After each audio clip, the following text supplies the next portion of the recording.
Good afternoon, everyone.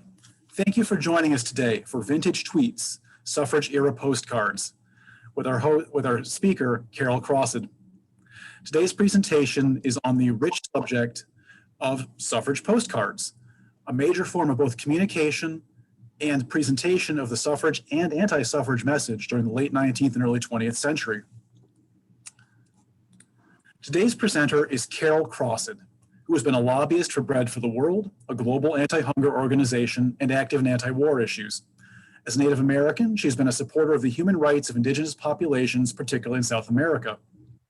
Carol Crossed was co-founder of Feminists Choosing Life of New York, and from 1992 to 2019, executive director of Consistent Life Incorporated, an international network of over 200 organizations that oppose violence. She's a recipient of the 1996 Susan B. Anthony Award, Peaceful Solutions in Nonviolence Award. She's a member of the Women's Hall of Fame in Seneca Falls, New York, a recipient of the Gaudete Medal, and the 2018 Catherine McAuley Award given by the Sisters of Mercy. Carol purchased and restored the birthplace of Susan B. Anthony in Adams, Massachusetts. The home opened as a museum in 2010. To recognize this accomplishment, she was awarded the Northern Berkshire, Massachusetts Business and Professional Women Award. Ladies and gentlemen, Carol Crossed. Thank you, Brandon. I'm pretty new to this, and I have with me Carrie Perham, who is going to help me with this video. I've only done this a few other times on Zoom, so forgive me if we have a few snafus, but thank you for your introduction, Brandon. So this is the book Vintage Tweets and showcases a number of the postcards. Well, that's that thing they wanted me to watch. You said you didn't want to. Yeah. So this is a collection of postcards. I've collected over 650 suffrage era postcards that discuss women's rights, abolition, temperance, and the movements that women were involved in from 1860 to 1920 when we achieved the right to vote. So this, of course, is not only the 100th anniversary of suffrage, but it's the 200th anniversary of Susan B. Anthony. She was born in 1820. And so there were lots of celebrations that took place the earlier part of this year and were to take place, of course, later on. But because of COVID, we've had to shift gears and do things in other kinds of venues, of which this Zoom is one. And so thank you so much to Brandon Fess at the library for coordinating this presentation. Susan, of course, to just set the stage for the postcards, this is Susan at age 6, and she stands in front of the restored walk-in fireplace and hearth of the Birthplace Museum in Adams, Massachusetts. Of course, the kitchen was the signature feature of Quaker life. And if you're wondering, why is it that we have a picture of Susan B. Anthony, and that would be at age 6 or 1826, you're right to question, because of course there was no photography. Not only was there no photography, but Susan's Quaker parents would have considered an image other than a silhouette profile. They would have considered that prideful and a violation of the inner light of God. But this remarkable picture of Susan was created by Synthespian Studios. And they have a studio in Williamstown, Massachusetts, not far from the birthplace. They also have one in Los Angeles. And they have been involved in digital cartooning. They participated in the Polar Express, The Amazing Adventures of Spider-Man. And the way that they created this image of Susan was to take later images of Susan and regress them. So that's very fun. We just think that that's a very exciting picture of her. The postcard collection, of course, this is the Birthplace Museum. And this is the restored Birthplace Museum. So yeah, just to shamelessly plug that a little bit. It's on a rural road in Massachusetts, the northwest corner of Massachusetts. So it's a little bit out of the way, hard to get to. It takes about no more than 40 minutes to go through the museum and see those aspects of Quaker life and of her life in her early life when she lived there. These are just a few of the pictures of the inside of the birthplace. The one on the right is a picture of her father's store, who he ran a store out of the birthplace to sell some of the items that he created, specifically the textile fabrics that he wove in his mill. The picture on the left is the place where Susan was born, her birthplace, her bedroom, right where she was born. So now we're going to start the actual pictures of the postcards. So this is the postcards that are in Vintage Tweets.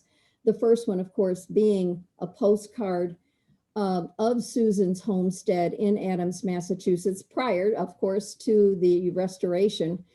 You see the door there of To Daniel's store that had to be recreated when the birthplace was restored in 2010. This particular postcard, the date of this was 1902. And so this next, of course, are Susan's parents. Lucy Reed on the right, of course, who gave birth to Susan in February 15th, 1820, 200 years ago. Her father on the left is the Quaker member of the family, and he was the person who owned one of the first textile mills in the Berkshires. And it was on the Tophet Brook across the street from the Birthplace Museum. And he not only managed and built that textile mill, but later in life, he went to Battenville and managed and produced 6 more textile mills there in Battenville, New York. The Quaker meeting house where Susan and her family worshiped still stands nearly in pristine condition in Adams, Massachusetts. So this is a very exciting picture. The men, of course, were on the right, and the women you see on the left. They had doors for each different sex. They also were considered the most progressive of all the religions, despite the fact that they did still separate the sexes. This was one of the earlier photos made of Susan and was used to regress and create the childhood photo. Actually, this was the first picture of Susan, and it was taken during her teaching career. And she was 19 years old here. 1839 was when that was taken. And it was one of the earliest representations of Susan. And one wonders, you know, what her Quaker parents would have thought. Susan's photo was made in this gingham dress. And so she did abandon the Quaker more solid colored garb, but she never did go into the frilly garb. She did maintain some of her Quaker roots in that way that she dressed.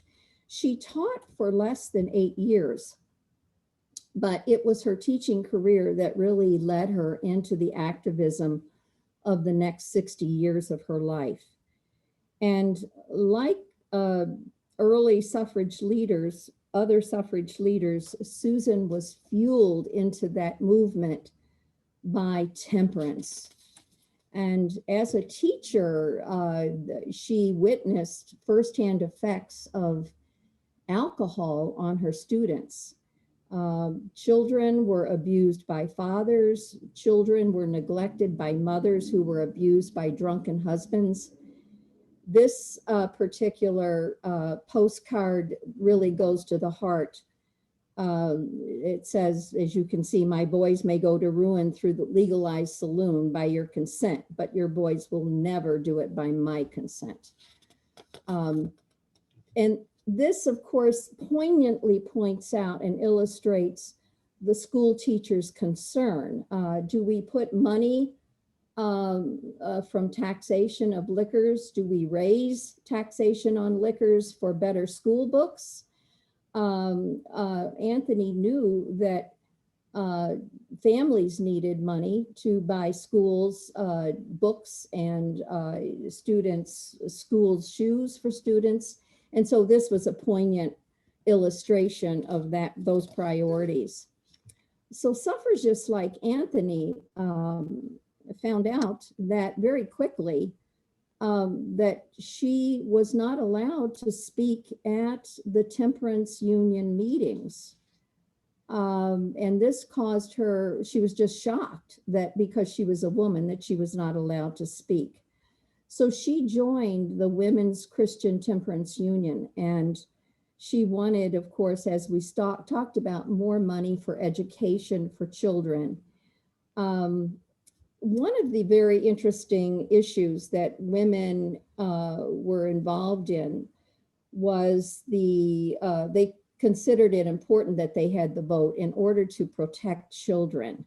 One of the issues was swill milk, and swill milk was a contaminated version of cow's milk that was made from whiskey mash. Children were dying all over the country, particularly in New York City, because of whiskey mash. It was discovered in 1856 that this was a concern and a reason why so many children had ill effects from alcohol directly from this whiskey mash. But it wasn't until the end of the 19th century that they were able to get work toward eliminating this problem. And so women all the time knew that they needed the vote in order to protect their children and advance family health. These moral obstacles that they wanted to solve in society were prohibited because they did not have the vote.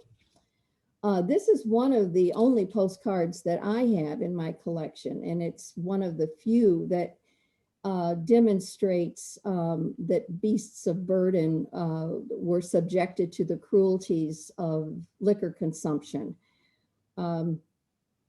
Women also saw temperance as a method to temper or moderate male aggression in the marital bed. So suffrage support for what they considered voluntary motherhood and control over family size was directly related to liquor consumption. And it was not just liquor. This colorful character, of course, Carrie Nation, which we all have heard of her, she condemned also cigarette smoking and added that that was going to be the ruination of young men as well as liquor consumption. Carrie has a very interesting history. She was from Kansas and was married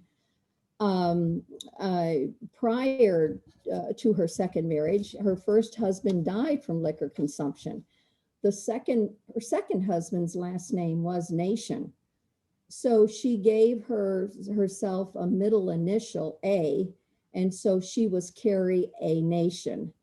And cards with Carrie are totally abundant. I think there are at least, maybe 12 or 15 in my own collection, and they were produced and sold in order to fund Carrie's own activism in front of the saloons. Very colorful. But of course, the liquor industry took every opportunity to mock suffrage politics. And here we have an example of that. They ridiculed women and claimed that if women got the vote, they would devolve into the same values and morals of men and smoke and drink too. And you see a lot of this kind of yin yang going on in the suffrage presentation of postcards. This representation is a sunflower, and this is the state flower of Kansas. Kansas was the first state to give women the right to vote. Municipal suffrage, they actually gave state suffrage. It was later taken away from the women in Kansas, but they did keep municipal suffrage. Anthony's own brothers moved to Kansas. And so the sunflower, the flower of that state became the suffrage flower, and it graces stationery and china and all sorts of linens of the period. This particular postcard is fascinating. It's made of leather, and the leather postcards were made from deer hide and became popular around 1902. They were banned in 1909 because the newer postal machines could not cancel them. However, they were sold for many years and coveted by handcrafters who stitched them together to make pillowcases or dresser scarves. I have yet found any of these in my search for them in flea markets, but I would just love to see some of these handcrafted items with these postcards. So you'll see the notching along the sides of these postcards. And so besides voting, the major movements that changed the world in the mid 19th century, of course, it was introduced in 1852, and it was a book written that really shocked the nation. And this, of course, was Harriet Beecher Stowe book, Uncle Tom's Cabin. It really propelled suffragists into connecting the domestic sphere and the social sphere, the morality of both of these spheres, and made the demand for the vote even more convincing.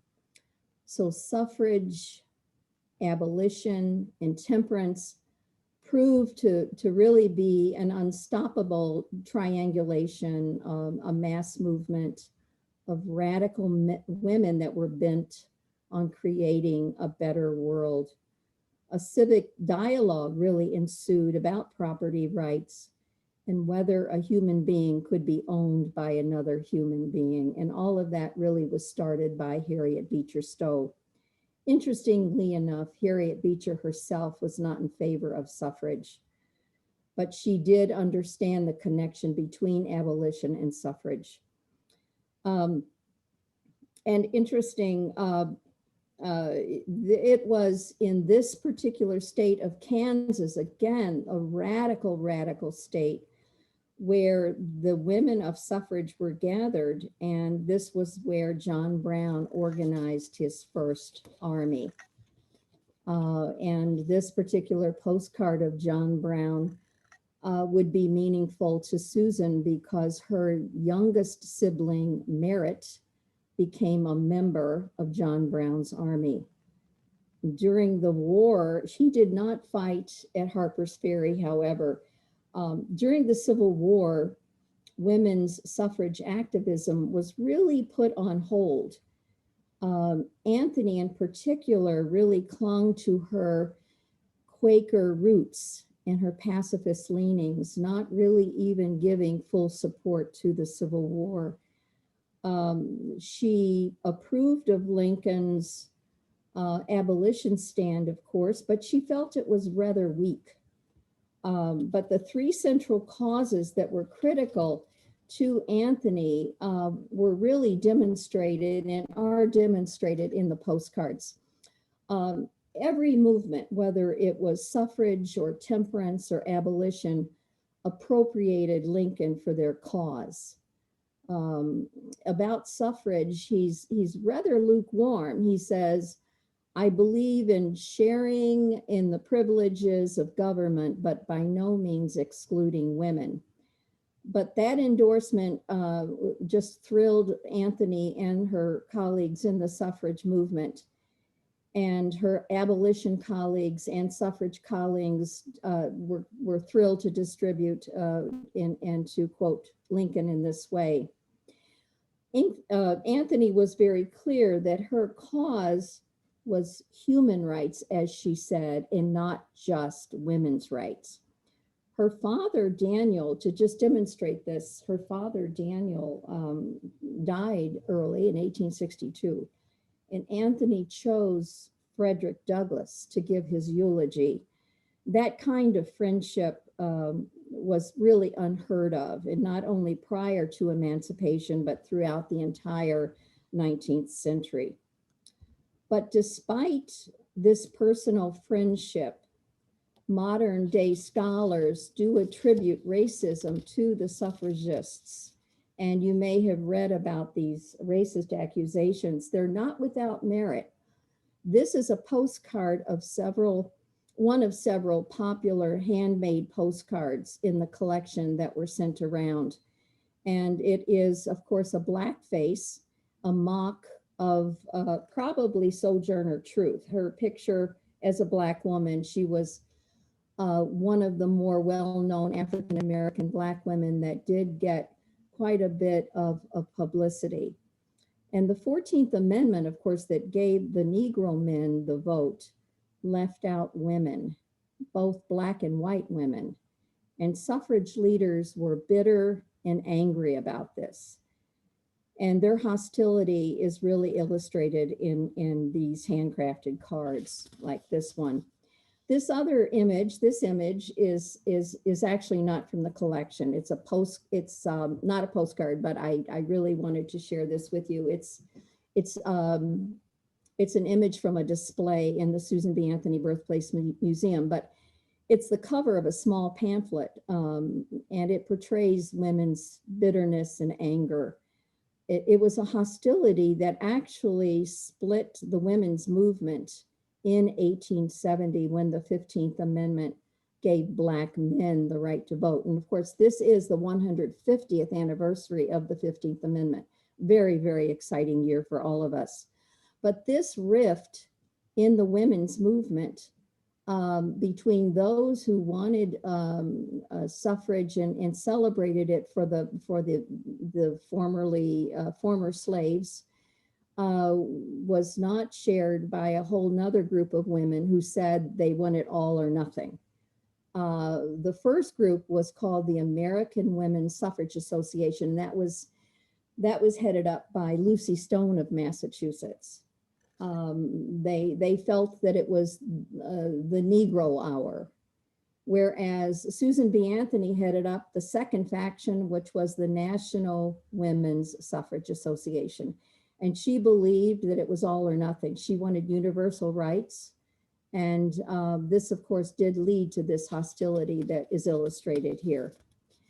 After the Civil War, there was the onslaught of Darwinian politics. And this postcard is about phrenology. We have an exhibit of phrenology in the Birthplace Museum. This was the study of women's and men's heads that would determine characteristics and attributes that related to goodness or leadership. Susan B. Anthony actually had her head read twice, once in 1852 and another time in 1896. This was something similar to signature analysis, which we were very much into, in the 1950s. I think that was very popular, 1850s and 1950s, 1960s. This is a rather white supremacist is what I would call this actually, because this, of course, is Susan B. Anthony. Charlie Peace, who is pictured on the left side of this doctor's room, was an African-American man, and his head would be read differently than Susan B. Anthony's, who was a woman. And both of their heads would be read differently than Mr. Balfour, who was an intellectual in Great Britain at the time and an ambassador. Very fun. The Revolution, the Susan B. Anthony Birthplace in Adams has one of the largest collections of the Revolution in the country. We don't have all of those. We have digitized them, and they're now in a kiosk in the museum. And so much of the information that I'm sharing with you today comes from the Revolution, Susan B. Anthony's own newspaper. There were two policies in that newspaper. The first one was that there would be no standing armies. Susan B. Anthony supported less aggressive means to settle conflict.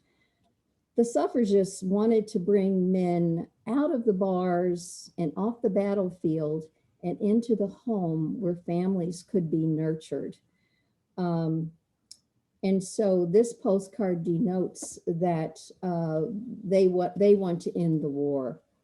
But for, of course, every postcard that proclaimed a good reason for women to vote, there was going to be its converse. And here we have that. It's an anti-suffrage mockery of the women's opposition to war.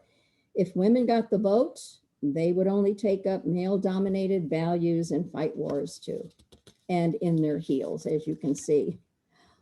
The second policy of the revolution was that there would be no advertisements for quack or immoral medicines, or what they called restalism, which is the derogatory word for abortion.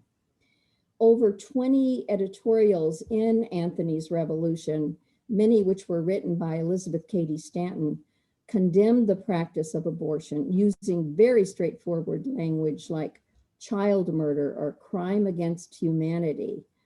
They interspersed and interchanged the word infanticide and abortion. This particular postcard is published by the Chicago Probation League when Jane Addams was at Hull House. And suffrage leaders believed that if they had the right to education, to employment opportunities, injustices like poverty, abortion, prostitution that destroy children would be reduced. So this is a new edition. This particular card is an illustration by Nina Allender, and this is actually not in the book, but I had Carrie insert it for me. It really, Nina Allender is the illustrator of the women's suffrage magazine newspaper that Alice Paul had a hand in publishing. So this was right before 1920 when women got the vote. But you'll see here that child saving is women's work. And that was what women so much were about, whether they were teachers or educators or nurses or mothers. They believed that getting the vote would help children and would help families. But this push-pull of children and families is the theme of really nearly 1/3 of all the postcards. You can see that this particular postcard is from Great Britain, Mummy. Anti-suffragists argued that children were going to suffer if women got the vote. The home would be abandoned and mothers would abandon their children. But suffragists, countered this, that the domestic sphere would not be destroyed and that it would be enhanced, that motherhood would be enhanced with the vote. And you can see that in this particular postcard. I love this this is the back of the postcard. The backs of the postcards are absolutely fascinating. This one, you can see, this is called an early version of our repurposing. They suggested that you could resend this postcard by just putting on another 1-cent stamp, crossing out the first name and putting another name. So you would keep your message in play from state to state to state. And I just think that this is just so fun. You can see this was in 1908. Several of these postcards have this on the back. The messages on the backs of the postcards are also equally very, very exciting. In the book, I indicate if something on the back of the postcard had something to do with the suffrage. Oftentimes it didn't. Oftentimes it would just say, happy birthday. It would say, fun things like, we got our corn in last week. It rained all day and the tractor's stuck in the mud. Just really everyday colloquial activity. Of course, you have to realize that there was nothing like the telephone. So things that you would say to each other, thank you for making soup for mom. you know, just to your own around the corner neighbors that you would just send a postcard to. So, but actually many of these postcards were not written on at all. They were actually collected in albums. So that's fascinating too. Some of the more insightful postcards were printed and published by the national, well, let's just back up a little bit. The American Women's Suffrage Association and the National Women's Suffrage Association did come together in 1890. So it took 21 years for them to come together. These postcards are from the National American Women's Suffrage Association. So that's a mouthful, but they are beautiful. They have that signature purple ribbon around them. They're insightful. Some of them have some levity to them, but I have 18 of these in my collection. Many of these center on both the domestic life and civil life together. You may recall Montgomery Flagg's 1812 image of Uncle Sam, where he says, "Uncle Sam needs you." He also has a wonderful image that we have in the Birthplace Museum of an image that says, "All mothers bring voters into the world." These postcards employ children. A lot of the postcards employ children and animals because children are non-threatening. They take the sting out of the message a little bit. These kinds of cards were sold at fairs. They were sold on street corners. They were sold at church festivals, at municipal picnics.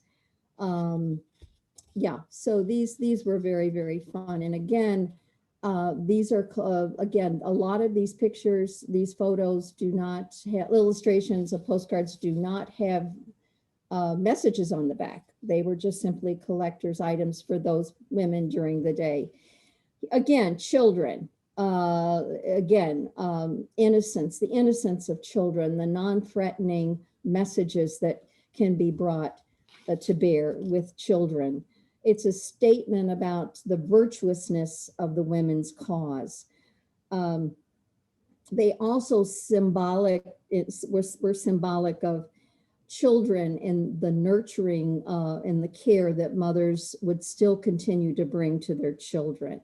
The back of this card I love.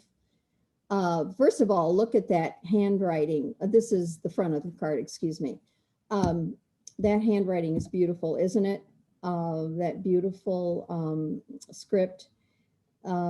This is quite unlike many of the postcards that you cannot hardly read. They are in pencil, of course, very difficult to read. The spelling is poor oftentimes, but this postcard is exciting.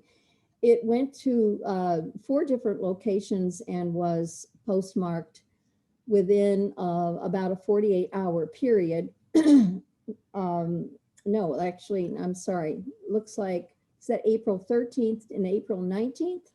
Or 13th and 18th, yeah, 18th. But different places in Pennsylvania, this postcard was postmarked. And I was told by someone at the U.S. Postal Museum that this was not uncommon for each post office branch to stamp their own card. So this is very fun.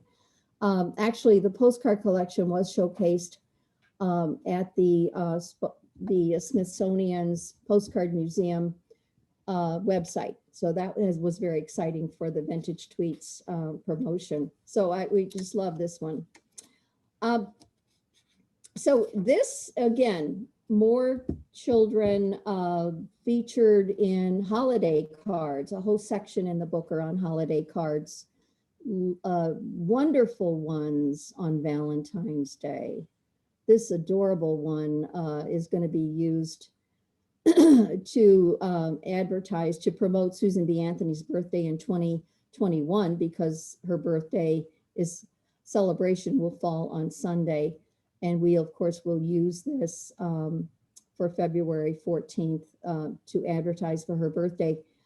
At 1908, 1912 were leap years, and lots of fun postcards around leap year.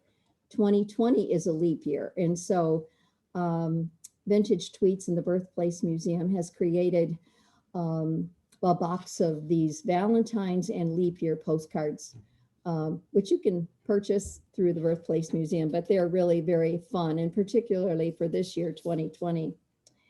Here's one of the leap year postcards, which is very fun for that particular leap year. But children and animals, again, were used in propaganda by those who opposed women's suffrage as well. And like no other, like social media today, you know, there was this kind of this yin yang. The medium itself lent itself to exaggeration and ridicule, and a hasty tweet of a 1-cent postcard could be sarcastic and really biting. And then, of course, the women would come back and put the men down in their own place. And I love this one, is very fun. That yin and yang again going on. And nothing was sacrosanct. Of course, this is Susan B. Anthony. Caricatures of Anthony herself were portraying women as menacing and intimidating. And these were forever very popular. The Aunties postcards also claimed that women who engaged in politics were going to disrupt the family. Not only were children going to suffer, but fathers were going to be left to care for children, and they were going to suffer even more. But it really got worse. Male and female roles were going to be reversed. And these are hands down some of the most popular groupings in the book. This is by one artist, and the name escapes me. Let me look. Dunstan Weiler lithographs. They're known because of the bright edges on those postcards, and just very exciting, wonderful images that are entertaining, vibrant, sarcastic. Hands down, these were favorites among whether you were at suffrage or anti-suffrage for certain. Another in the series of postcards. So in the book is separated into different themes, and these again are parts of the series postcard themes. This one, of course, are by Walter Wellman, and they are known by the light green, soft purples. I have 13 of this in this series. Altogether, there are 16 in this series, and I'm still looking for the other 3. But you know, Wellman predicted that there would be senatoresses and judgettes and things like this. It was very fun. In Horror of Horrors, women were going to take up pastimes like men. And I just love this one. My husband waited for me to talk down. I got this for $3. I was so excited. In flea market, my poor husband has to wait for hours while I look for these things. And Susan B. Anthony's pledged her own life insurance to advance education for women. Other women feared disruption in the domestic sphere, and this postcard illustrates that. It asserts that cheerleading was not going to be useful knowledge for the college girl, and that's all you were going to do if you went to college, is you were going to cheerlead. And women who wanted economic rights, the Antis declared, really already had economic rights. A significant revolution was going on that was even greater than Anthony's newspaper, and that revolution was the bicycle. Anthony made a comment about the bike, and she said that the bicycle represented woman's freedom more than any other single domestic item, because not only did a simple two-wheeled contraption propel women toward independence, it was a measure of her independence. And since she couldn't cycle in a corset and 11 pounds of petticoats like this particular image illustrates, she was going to have to change the way that she dressed. So freedom of movement required different clothing, and women no longer had to dress to please a man. So next to getting the vote and condemning Restylus and condemning abortion, this was the third most discussed thing in the revolution. It was dress reform. I love the saying here. She asks, "Is this the way to wear them?" And the guy says, "I don't know. My old gal always wears them underneath." So she's got her bloomers on there. So that's quite entertaining. Women will also go different places, and she no longer needed a chaperone to go where she pleased. This is another one of these leather postcards. Very, very fun. Again, you can see the measurable markings on the outside so that you could use it for handcrafting. Very, very fun. And here's another one in our transportation. A whole theme in Vintage Tweets is dedicated to transportation. The jocular, exchange extended to other modes of transportation besides the bike. Women's suffrage was not a popular position actually among the Democrats. And the person that started the elephant and donkey images and symbols for the political parties was Nina Allender, and she again was the illustrator that worked under Alice Paul, the suffragist magazine. And even Woodrow Wilson himself was not crazy about suffrage. He finally approved the 19th Amendment, but only after great duress. He was not enthusiastic. Of course, there was a lot of discussion about the pants in the family, who was going to own them and who was going to wear them. But propaganda was not always innocent in these postcards. These are in a section of the postcard book under violence. And many of these hostile images in my collection were actually printed in Germany for the American market. I have not actually researched this, but I'm suggesting that this might have had something to do with the fact that the American Brewers Association was, of course, about beer, marketing of beer, of which many of the German industrialists belonged to. And they were dead set against women's suffrage because they believed that if women got the right to vote, that prohibition was right next in line. And of course, as you know, prohibition passed right before the 19th Amendment. And because it did pass, that was sort of made the 19th Amendment hands off and just said, well, we may as well let women vote. But these are really quite hostile images, and there's tons of them, tons of these. The antis ridiculed women who wanted the vote, and they claimed, women claimed to be the more nurturing gender, but this image in this illustration says otherwise. This is a section of postcards that were foreign, and they are from other countries.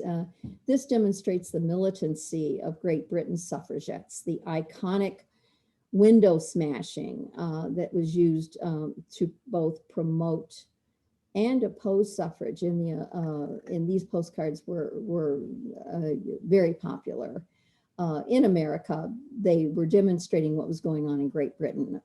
Alice Paul was opposed to violence, but the window smashing led into a whole discussion about the working woman's rights. The working woman who used a candy hammer to smash windows. That was the symbol We actually have one of these candy hammers at the Birthplace Museum. Other cards in the foreign section are from Italy, Ireland, France, the Netherlands, even Estonia and Mexico. So very, very exciting cards. These are some more of the women getting arrested in Great Britain from window smashing. The one on the right is an actual photograph of a window that was smashed.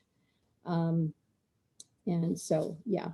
Photography. So photography became a real asset to the cause because, you know, you didn't need to just talk about how many people were there and the crowds of people that were onlooking a suffrage parade. You can actually see it. They were no longer beholden to a biased media. They could show in real time or in real format, in an illustration and a photograph, what women were really doing for the passages of women's rights.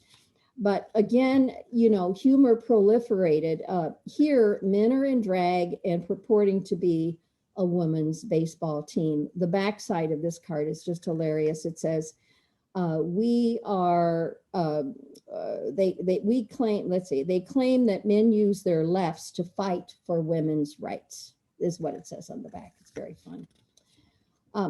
Here's Susan B. Anthony, one of our last pictures in the book. Of course, here is a woman who really, you know, whose mother didn't want her, would not have wanted to have her picture taken.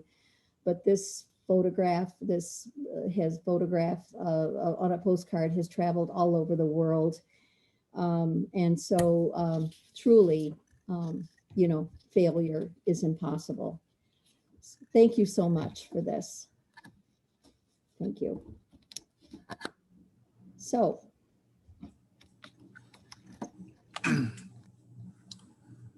Oh, Carol, we're ready for some questions.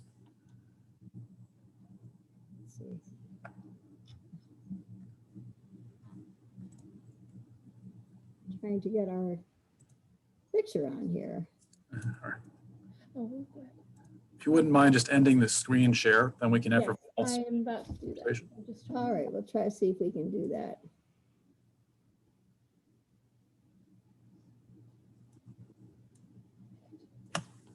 Okay.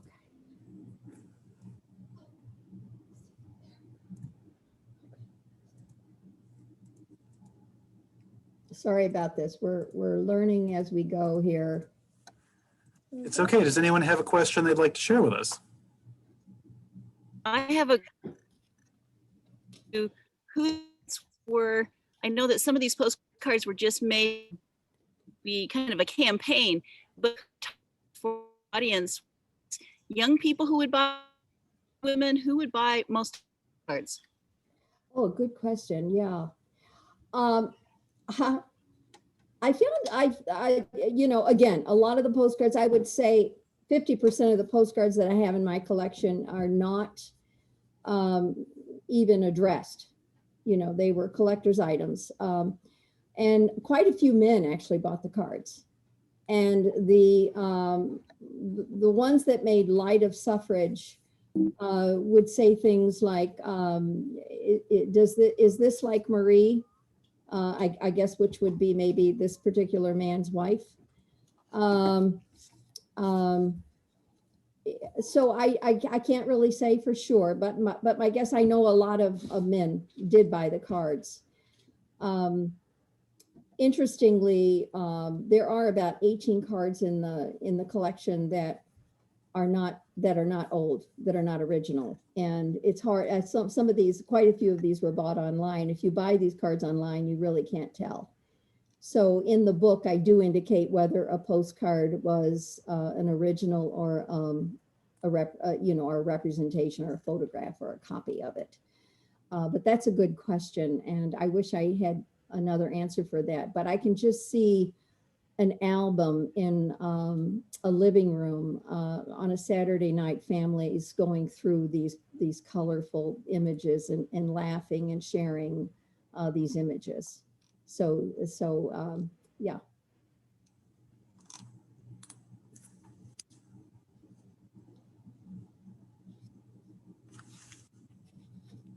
One question I usually get is how much do you pay for these cards? The most I paid for one of the cards was $60, but I would say most of them are about $6 and $7. Now, because of the centennial year, if you look for these cards online, they're quite expensive. I know I've been trying to you know, find some, particularly to complete the artist series, and they're skyrocketed just because of the suffrage, you know, because of this year. So, but they can still be found. It's amazing how you find these things when you go through boxes of at flea markets and house sales, boxes that are just sitting in attics. It's really a lot of fun. So thank you for that question.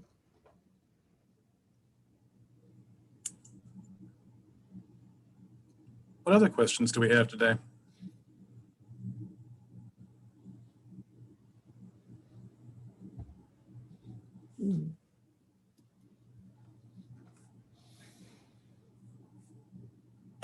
Anyone?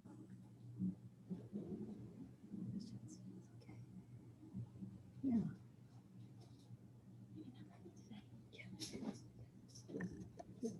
Yeah, you're good.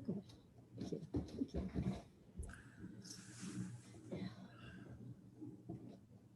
Well, if we don't have any other questions, so I'd like to thank everyone for joining us for today, and thank you to Carol for speaking today. It's a wonderful program. One last opportunity here. Otherwise, I'm going to stop the recording. One other question. Do you know if some of these postcards made it out west or was far less understanding about the women's movement, or were they mainly in the Eastern United States?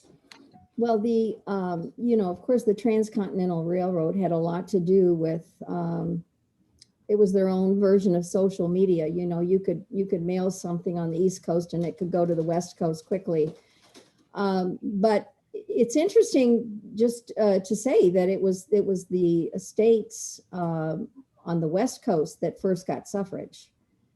And you think, why is that? And I think it's because when women drove stage coaches and were in charge of planting and in charge of ranching and taking care of cattle, these women were their own persons. They were independent and self-sufficient. And also they needed the right to vote because they needed representation in those states. There weren't that many people, you know, in the state of Colorado. Wyoming was the first state, I believe. Am I right about that? Brandon, help me. I think Yes, it's yes, it Wyoming, was. right? And of course, there weren't that many people. There's not that many people there today. So for representation, they needed every adult. And interestingly enough, the first country to give the right to vote to women was, anybody want to take a guess? Brandon, do you know? Yes. You do know. Yeah, it was New Zealand, because again, they needed every vote. They needed every person that they could find to represent in the government. So Great Britain passed suffrage in 1818. It was only for if you were over 30 years of age, and I believe you had to own property. Yes. Is that right, Brandon? Yes, Yeah. absolutely. So that changed in 1825, I believe, maybe 1823, 1825, Brandon. So yeah, so that's a very interesting question that you ask about the postcards. Yeah, Carol, can you hear me? I can. This is Kathy Peters. Hey, And Kathy. hi, I just want to make a comment. I bought a book for my daughter, and she lives in Quebec, and she was fascinated. She loved the book. And secondly, she told me that women didn't get a chance to vote in Quebec till 1965. I was going to Google it, but I didn't have a chance. Do you know, Brandon, if that's true? It is true. Yeah, Is that right? I 65. did not know that. Yeah, I was amazed, but I know she's, now Canadian citizen and an American citizen. She's dual citizenship. But Quebec is very backwards in many ways and then very liberal in others. So it's kind of crazy. Yeah, it's different. Very It's interesting. different than the rest of Canada, very much so. Kathy is on the board of the Susan B. Anthony Birthplace Museum. Kathy. And she's former museum director in Seneca Falls of the museum there. And we're so blessed to have Kathy on our board of directors. And Kathy, it's next week, I believe, or no, next month. Next month, the first weekend in November, first Friday night at the Seneca Museum. Cassie, our director from the Susan B. Anthony Birthplace, during her internship, created a dress that Susan B. Anthony wore quite often. You'll see her in photos, and no pattern or anything. She just saw a picture of the dress and redid it, and it just left the the National Women's Rights Park. It was there for a couple months, and it just traveled over to the Seneca Museum, which is now the Visitors Center in Seneca Falls. And she will be there November, the first Friday, to give an evening presentation. And then Saturday morning, she will do a program for children and read a book about Susan B. Anthony for children. Yeah, and the dress is just remarkable. Of course, Cassie is a textile historian. She's a museum historian, but she's a textile. Her specialty is in textiles. So she's got the fabric. She hand stitched this dress of Susan B. Anthony. It's the black one that you've seen. I think it's the one that we saw on the postcard. Kathy, isn't it the second to the last one? I noticed I think, yeah, it is the same dress, but I think she's got like a bib on or a collar or something. A collar on it. Yeah, on the one. Yeah, it's quite remarkable that it's a representation, and actually a replica of the dress. It's just fantastic. So that's going to be in Seneca Falls. And so, yeah. So we'll have to get some of that information around to some of our supporters. So thank you. Thank you for bringing that up, Kathy. If I might make a correction, gave women the right to vote in 1940. 1965 was when women got legal capacity. In other words, the ability to enter into legal obligations like contracts without their husband's consent. Oh, okay. Okay. Good. Thanks, Brandon. Okay. Easy to get mixed up. But even the 1940 date for women receiving the right to vote was over 20 years after the rest of Canada. Totally amazing. Mhm. Really. Very interesting. Yeah. I think another thing too about the revolution, when they spoke about voluntary motherhood, they did not conflate it with abortion. Actually, they hardly ever talked about, well, they did use the term voluntary motherhood, but it was in relation to temperance when they spoke about it. Otherwise, it really wasn't conflated in any way with abortion, and I found that kind of interesting. But the whole temperance movement and its push to temper the male appetite, I found just absolutely fascinating. That whole story that was told. For what it's worth, I just found that fascinating. And so many postcards point to that, that way to respect women. Yeah, very interesting. So.